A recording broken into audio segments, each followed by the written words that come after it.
अजीत डोभाल जी जाते हैं चाइना और वो कहते हैं बॉर्डर की टॉक्स करने के लिए। दूसरी तरफ जाते हैं Jaishankar ji Russia.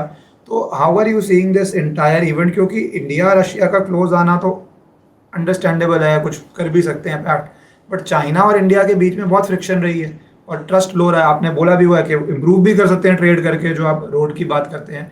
So how do you see in the last month when it's going to be US putting sanction today, आज की ही बात करें तो अगर हो जाता है वो लागू, तो इंडिया चाइना के पास, रशिया के पास क्या प्रैक्टिकल रिस्पॉन्स, और क्या आपको लगता है कुछ रिस्पॉन्स करने जाएंगे इस पे, लगे हैं इस पे? देखिए इम्पैक्ट सब पे आएगा, क्योंकि उससे रिलेटेड जैसे आपने कहा रशिया वाले सैंक्शन भी हैं कि अगर आप तेल खरीदोगे तो 100% कस्टम ड्यूटी और वो सब टैरिफ लगेगा हमारे ऊपर, वो थ्रेट है। पर इसको आप दो तरीके से देखिए। काफ़ी सारे जो चाइना को लोग फॉलो करते हैं वो आपको बताएंगे कि डोभाल साहब वहाँ जाने चाहिए थे, वहाँ गए हुए हैं और उनके फॉरेन मिनिस्टर से मिल रहे हैं, वांगी से। तो फॉरेन मिनिस्टर से तो हमारे फॉरेन मिनिस्टर को मिलना चाहिए लॉजिकली। तो देखने में बड़ा सेंसेशन लगता है कि हमारा एनएस से जाके उनके फॉरेन मिनिस्टर से मिल रहा है, लेकिन उसका सच्चाई ये है कि ये बॉर्डर के ऊपर ये हमारा स्पेशल रिप्रेजेंटेटिव नॉमिनेटेड है। डोभाल साहब जब भी बॉर्डर पर टॉक होती है तो हमारी तरफ से एनएस से नॉमिनेटेड है और उनकी तरफ से फॉरेन मिनिस्टर नॉमिनेटेड है, और ये उनकी 25वीं मीटिंग है। और हर मीटिंग में साल 6 महीने लग ही जाते हैं, कभी होती है, बीच में बंद ही हो गई थी गलवान के बाद दोबारा स्टार्ट हुई, तो इसको स्पेशल रिप्रेजेंटेटिव मीटिंग कहते हैं। तो दिस इज नथिंग न्यू। लेकिन जो लोग बात नहीं करते वो ये है कि जयशंकर साहब क्यों नहीं जाते, अदरवाइज ठीक है हम्म। बॉर्डर पर इशू पे ना जाएं, वैसे जाएं।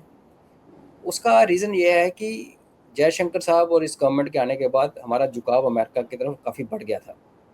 हम अमेरिका, आपको क्लियर एक लग रहा था कि हमारी पॉलिसी जो है वो अमेरिका की तरफ जा रही थी। उसका जस्टिफिकेशन दिया जा रहा है कि दो डेमोक्रेसीज हैं, उनके वैल्यूज़ मिलती हैं। हालांकि ट्रंप ने बीच में आके अच्छा बिहेव किया और बाइडन ने फिर उस रिलेशनशिप को ख़राब किया और अब ट्रंप फिर ख़राब कर रहा है। बट ओवरऑल आप देखेंगे एक क्लियर स्विंग था। देखिए जब हम नॉन अलाइंड मूवमेंट के पार्टी उसके पार्ट क्या, हम तो लीडर थे, तो हमारा क्लियर स्विंग था रशिया की तरफ, क्लियर।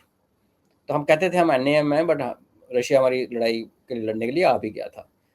इस गवर्नमेंट का झुकाव अमेरिका की तरफ था, और जैसे मैंने कहा उसका रीज़न है अमेरिका से हम बड़ा कुछ लेते हैं, ले सकते हैं, और हमारे बड़े लोगों की जॉब, एम्प्लॉयमेंट, वीज़ा, बड़ा कुछ कनेक्शन वहाँ पे है इसमें। मान वीडियो को 5 सेकंड के लिए इसलिए पॉज किया है क्योंकि मेरी आपसे रिक्वेस्ट है कि अगर आपको पसंद आए तो आप इस वीडियो को लाइक और चैनल को सब्सक्राइब कर लीजिए।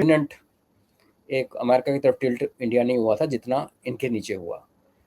और काफ़ी लोगों ने कहा कि जयशंकर साहब जो हैं वो एंटी चाइना है, जैसे जॉर्ज फर्नांडिस को बोलते थे कि वो एंटी चाइना है। तो एक वो भी रीज़न है कि शायद वो कंफर्टेबल फील ना करें। बट इन एनी केस जिस स्पेशल रिप्रेजेंटेटिव की मीटिंग है इसमें एनएसए साहब को ही जाना था। अब रही बात रिएक्शन की, देखिए चाइना लड़ाई नहीं करता।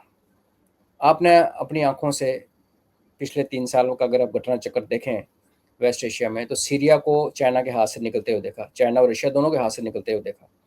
रशिया के पास एक रीज़न था कि भाई मैं लड़ रहा हूँ यूक्रेन के साथ, तो चलो मैं कहाँ कहाँ लड़ूँ। चाइना ने कुछ नहीं किया। ईरान में भी देखो मार पिटाई हुई, पाकिस्तान के थ्रू स्मगल किया चाइना ने। लेकिन जिस तरीके से एक बड़ी पावर जैसे रशिया हमारे साथ लड़ने आ गया था हमारे लिए पाकिस्तान के खिलाफ 71 में, ऐसा तो नहीं आया। रशिया तो इस बार भी नहीं आ सकता, वो फंसा हुआ है। लेकिन चाइना ने ऐसा कुछ नहीं किया। चाइना की जो रिएक्शन है ना वो आपको मिलिट्री इस तरीके का नहीं आएगा। अगर चाइना पे प्रेशर पड़ेगा तो वो शरारत करेगा जहाँ उसके स्ट्रॉन्ग पॉइंट्स हैं। उसके स्ट्रॉन्ग पॉइंट्स पैसिफिक में हैं, वेस्टर्न पैसिफिक उसके नेबरहुड में है। और फिर आप जापान से लेके जब आर्क खींचते हो, जापान हो गया, फिलीपींस हो गया, वियतनाम हो गया, नीचे मलाक्का स्ट्रेट हो गया, ये इसका इलाका जिसको वो अपना एरिया प्रॉपर इन्फ्लुएंस मानता है। क्या होता है, एक आपका एरिया ऑफ इंटरेस्ट होता है। जैसे आप, मैं और आप बैठे हैं, हमारा एरिया ऑफ इंटरेस्ट शायद ग्लोब है, हम पूरी दुनिया की चीज़ें डिस्कस करते हैं, कर तो कुछ सकते नहीं, डिस्कस कर सकते हैं, तो हमारा एरिया ऑफ इंटरेस्ट है। लेकिन फिर एक एरिया ऑफ इन्फ्लुएंस होता है। जैसे आपकी टीम है जो बहुत पंचुअल है, वो इसलिए पंचुअल है कि आप उनको इन्फ्लुएंस करते हो, take it in a right spirit, I am just joking. तो इन्फ्लुएंस में आप कुछ कर सकते हो जहां आप एज आपके लॉन्ग एज सर आपने टीम पे जोक किया, मेरे पे नहीं किया, मैं तो पंक्चुअल हूँ। नहीं नहीं, मैं ऑडियंस के सामने तो मैं, आपकी टीम बहुत अच्छी है, वैसे वो अच्छी है, मेरे को कुछ टाइम से लिंक वगैरह सब टाइम से आता है ऐसा। आई हैव नो कंप्लेंट्स, वो अंदर की कहानी तो घर घर की होती है। तो जहाँ आप कुछ कर सकते हो, जहाँ आपके डिसीजन से कुछ इम्पैक्ट पड़ सकता है, वो आपका एरिया ऑफ इन्फ्लुएंस होता है। जो कि चाइना का एरिया ऑफ इन्फ्लुएंस सीरिया और इराक के टूटने के बाद अभी सीमित रह गया कुछ पार्ट पाकिस्तान में, वो अमेरिका की मर्सी पे है। जब तक अमेरिका उधर देख रहा है और चाइना और पाकिस्तान डील कर रहे हैं, वहाँ से तेल ले रहे हैं, वो सब वो तब तक है। जब तक वो ट्रंप मुड़ गया इस तरफ तो वो ख़त्म। तो आज आकर इसका एरिया बचता है। म्यांमार में इसके पंगे शुरू हो गए हैं, बांग्लादेश में भी इश्यूज़ हैं। आज आकर ये Philippines, Vietnam, Taiwan, Japan, south Korea इनको तंग कर सकता है। और ये सारे जितने भी ये लोग हैं ये अमेरिका से एफिलिएटेड हैं। तो अगर रिएक्शन आना है चाइना का उधर आएगा। पर क्या हम मतलब रशिया और हम चाइना के साथ देंगे ऐसे रिएक्शन में? मुझे नहीं लगता, क्योंकि कोई भी बड़ी देश किसी दूसरे की लड़ाई नहीं लड़ती। और आप देखें एक टाइम था अमेरिका चाहता था कि हम चाइना से लड़ें, उनके कारण उनके बिहाफ पे हम नहीं लड़े और इसलिए हमारे अमेरिका के साथ रिलेशन ख़राब हुए हैं।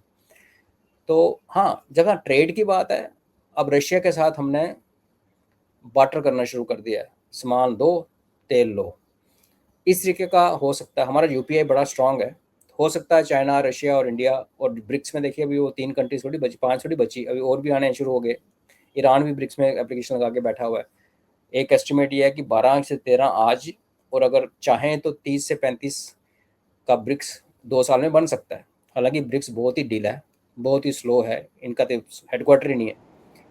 लेकिन मुझे लगता नहीं कि अमेरिका को सीधा पंगा लेना है, बिकॉज चाइना कभी पंगा सीधा लेता नहीं, रशिया खुद उलझा हुआ है और हम बैलेंस बना के चलते हैं। तो मुझे लगता है एक सटल सा एक उसका एक, मैं ये नहीं कहूँगा कि रिस्पॉन्स, बट एक वे आउट तीनों मिलके कर सकते हैं कि हमारी जो डीलिंग है यूपीआई में हो, हम स्विफ्ट को छोड़ दें, हम बार्टर करें, ऐसा कुछ हो सकता है।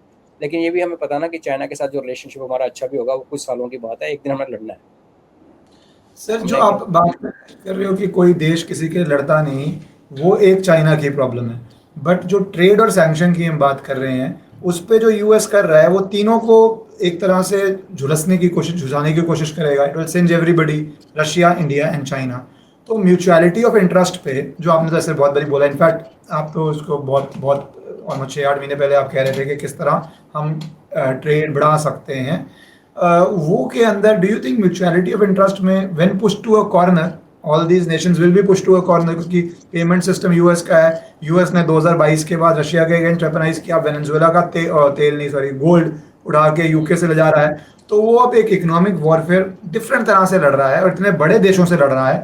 तो डू यू थिंक कि ये ब्रिक्स जो top of the mind, BRICS की कोई अचीवमेंट नहीं आती दिमाग में कि हाँ भैया ये इसने कर दिया जिससे वर्ल्ड चेंज हो गया? There is no single item top of the mind, मतलब स्पेशलिस्ट को छोड़ दो, जो एक आम आदमी के दिमाग में आती होगी ये बड़ा काम हो गया, जबकि काफ़ी साल हो गए हैं। तो डू यू थिंक कुछ बड़ा ऐसा ट्रेड पे, इकोनॉमी पे, क्योंकि वो भी वॉर का एक हिस्सा है, उस तरह की कुछ कॉपरेशन की आप संभावना देखते हैं, या आपको लग रहा है कि इतना कॉर्नर में पुश नहीं हुए अभी कि वो ऐसा कोई बड़ा कदम लेंगे? क्योंकि यूएस के लिए एक तरह से वो एक बड़ा सेटबैक भी होगा अगर ऐसा करते हैं।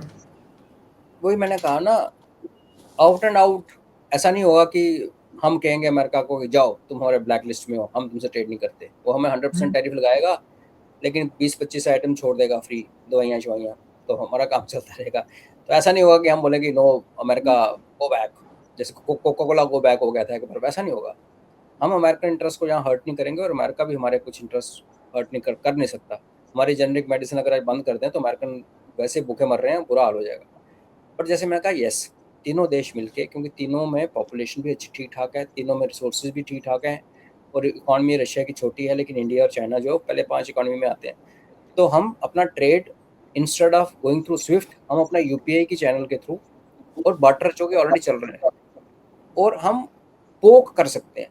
पोक करने की एग्जांपल अभी आपको दिखी होगी, रशिया ने 3 दिन पहले कहा कि भारतीय किसानों आपको चिंता करने की जरूरत नहीं है, आपके लिए बहुत फर्टिलाइजर है मेरे पास और मैं आपको फर्टिलाइजर दूंगा। बिकॉज ऑयल प्रोड्यूसिंग कंट्रीज में तेल तो सिर्फ एक पार्ट ऑफ द गेम है ना, हमें फर्टिलाइजर वहीं से आता है।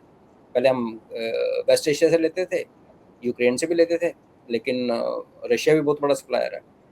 तो क्या होगा कि एक डिफाइंस होगा, आपको आप समझेंगे कि एक क्लैश और डिफाइंस में फ़र्क है, कि आप बात नहीं मान रहे, लेकिन आप एक एक सीमा भी क्रॉस नहीं कर रहे कि मुंह थप्पड़ नहीं मार रहे दूसरी पार्टी को। आप कह रहे ठीक है यार, इट्स ओके, मैं ये कर रहा हूँ। तो और हम बोल रहे हैं, इसके बारे में बोल रहे हैं। वो कह रहा है कि रशिया से कोई डील करोगे तो 100% टैरिफ लगाऊंगा, उसको कांग्रेस ने पावर दे दी है, और रशिया कह रहा है मैं फर्टिलाइजर भेज रहा हूँ आपको, और इंडिया कह रहा है हमने तो रशिया से तेल लेना बंद ही नहीं किया। तो इस किस्म का डिफाइंस चलेगा। लेकिन ब्लैक लिस्टिंग, जैसे अगर ट्रेड वॉर का एक्चुअल रूप क्या है कि अमेरिका आपको 100% टैरिफ लगाता है, आप भी को 100% टैरिफ लगाओ, फिर वो आपको हम्म, कुछ और करता है, आप उसको ब्लैक लिस्ट कर दो। जैसे मोस्ट फेवरेबल नेशन होता है या ट्रेड एफटीए डील्स होती हैं, उनको आप उल्टा कर दो। लेकिन एक सभ्य देश जैसे हम लोग हैं और जिस राह पे हम चल रहे हैं, और जैसे हम कहते हैं, मैं अगर मुझे समझ है, आपको समझ है, तो गवर्नमेंट को पता ही है कि ट्रम्प एक आनी जानी फेज है, अमेरिका हम्म, परमानेंट, भारत भी परमानेंट है, सरकारें आती हैं सरकारें जाती हैं, और पहले भी ऐसे ऐसे पॉइंट्स, लो पॉइंट हमारे रिलेशनशिप में आ चुके हैं। मिसेस गांधी को भी खड़ा करके रखा था व्हाइट हाउस के बाहर 10 की 12 मिनट, जब मिलने गई थी प्रेसिडेंट को निक्सन को। तो ये होता है, ये फेजेस हैं। और अब वर्ल्ड या अपने कंट्री की हिस्ट्री जो कि सालों साल 50-100 साल, अगर इंडिपेंडेंस लेंगे 80 साल होने को है, उसमें 2-3 साल का हिकअप चल जाता है। Defines yes, way out yes, open पंगा अभी तो नहीं लग रहा मेरे को, लेना भी नहीं चाहिए। This is how I feel.